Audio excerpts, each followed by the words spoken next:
Welcome to footballgameplan.com, where football makes sense. I'm Emery Hunt, the czar of the playbook, and welcome to our football construction site as we build the team through the 2018 NFL Draft.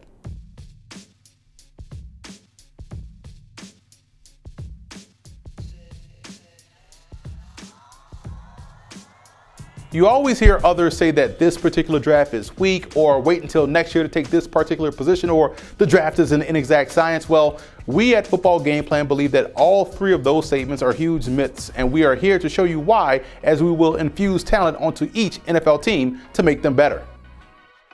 Before we get started, let's take a look at the mock draft rules. Number one, this mock draft will be using the Football Game Plan scouting ranking, so that's why you will probably see guys go higher or lower than what's seen elsewhere. That also ties into point number two. These picks are based off what I would do as the GM of the team, not what I think will happen or what will happen or what I've heard. It's simply based off what I would do as a GM, based off what I believe the perceived team needs are. And finally, it's only a mock draft, so sit back, relax, and enjoy the video. Also, to check out the grades of all 532 prospects that we've graded in this upcoming draft class, visit the website at the bottom of the screen.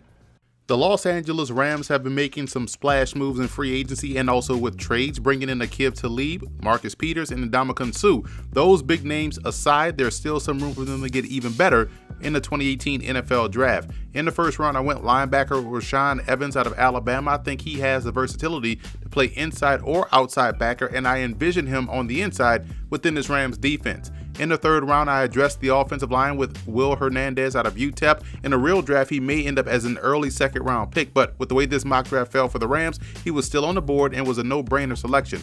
Adding good depth along the defensive line with Maurice Hurst out of Michigan. I know some view him as a first round pick, but I think he's more along the lines of a mid-round type of a guy. Either way, he can definitely play football and will be a solid addition for Los Angeles. Going back to the offensive line with Austin Colbert out of Nevada, Colbert has position flexibility, and the selection like this will just help keep the Rams young and athletic along the front five. Now, the Rams do have 5 6th-round picks, and with the first, I chose strong safety Tracy Walker out of Louisiana. He has the football IQ that can be trusted back deep on occasion and can also match up one-on-one versus wide receivers and tight ends. Logan Woodside out of Toledo would immediately upgrade QB2 on the Rams squad. I like his short mid-range accuracy, and he's very good on the run because he's a very good athlete.